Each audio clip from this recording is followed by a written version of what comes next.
Google Calendar provides schools, teachers, parents, and students with excellent tools for staying connected. In this tutorial, I'll show you the basic functions of how to create calendars and events, as well as how to share them so that nobody misses an important date. In order to get to Google Calendars, the first thing you'll need to do is log into your Gmail account. Then you'll click the App Launcher button and go to Calendar. What I recommend for teachers is to create a calendar for their class so that they can share it with both the parents and the students. This will allow everyone to stay in touch with certain details and events that are important. In order to create a calendar, you'll want to go to over here on the left side of the page, you'll see My Calendars, and you'll click this top drop-down arrow and select Create New Calendar. On this page, you can give it a name and some descriptions. We'll just call this one Mr. Glenn's class. In description, you could give it some more details about what it's like. I'm going to save the time.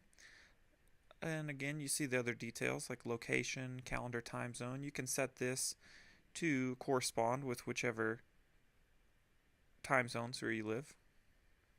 You also see a title here that says Share with Specific People. Now this is where you can go when you want to share it with the parents and students, or maybe even other teachers in your school or administrators. So one nice thing to have in order to do this is a class contact list in Excel. Now you can use this with either for parents or students, and I've put this into the resources folder for the Google Calendar section of this resource guide. If you'd like to make a copy of your own, you can do that. So what you'll want to do, once you have all your emails input, you'll take everyone that you want to be shared in the calendar, and you can just copy that. And we'll go back to the calendar, and in the person email address, you'll just paste it in there. You can do it by pressing Command and V or right-clicking and paste. And I'll just go ahead and hit Enter. And you'll see this put all of our people in there at once. Once you have them in there, you'll want to set their permission settings. This just determines whether they'll be able to add events to your calendar or not.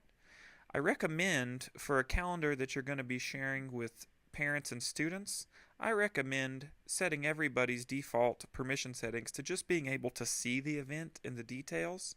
If you make it to where they can make changes, then they may accidentally delete calendar events or input wrong things on different dates.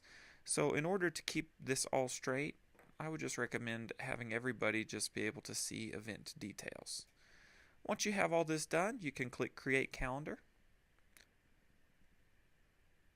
And I'll just click Invite. Those are fake email addresses. Now you'll see here the calendar pops up in here and it's got a green label to it.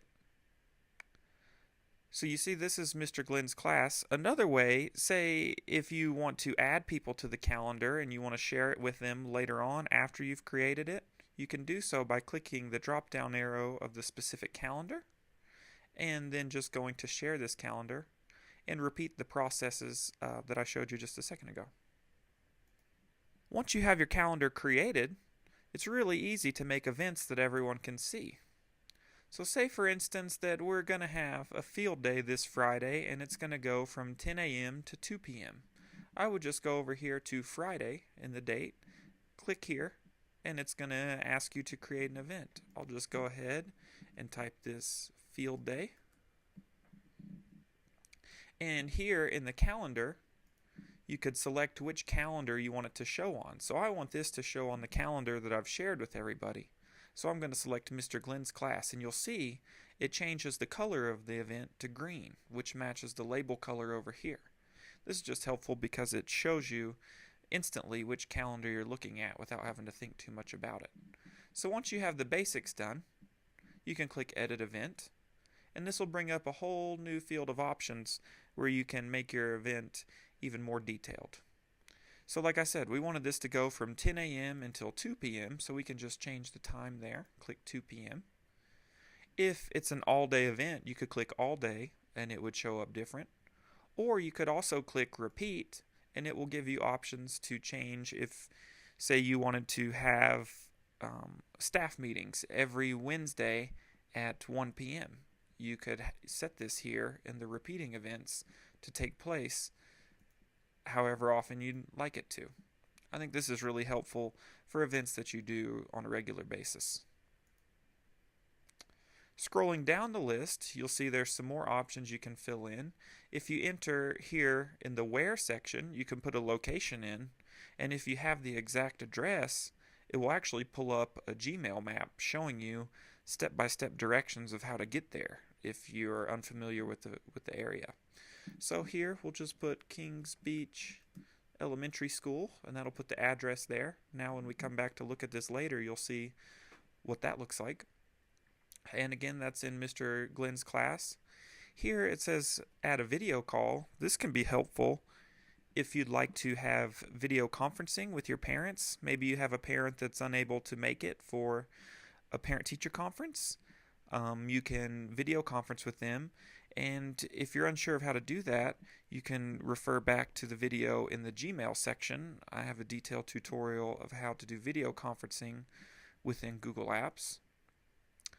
Another thing I like here is a description. You can give it a good description about what's going on. If you have any directions that you want the people to follow, you can type them in here, and then everyone will be on the same page. Another thing that's really interesting with Google's calendars is that you can add attachments to it. So say, for instance, you wanted everyone that was attending your event to be able to look over something before they got to the event.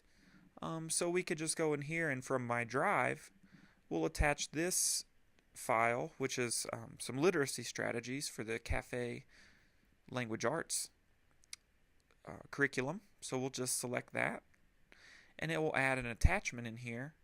And so going back to the description, if you wanted to make sure everybody looked at that, you could say, please look over the attached file before attending the event.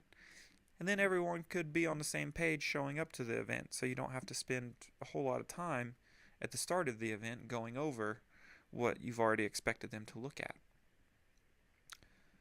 So once you have input all of your details about the event, you can go ahead and click Save. And this event will pop up on the calendar of everyone who you've shared the calendar with. So they'll just need to go into their calendar and look and see. They can click on the event, and it will have all this information here. Again, like I showed you, you can click on the map, and on the map it'll show you exactly where the event is. So if somebody logs into this through their smartphone, they could have Google Maps just give them step-by-step directions of how to get to the event from wherever they are in the world. So these are just the basic functions of how to create calendars and create events and share them with other people using Google Calendars. If you have any questions or comments about this, please leave them in the comments section, and I'll do my best to get back to all of them. Thanks, and have a good day.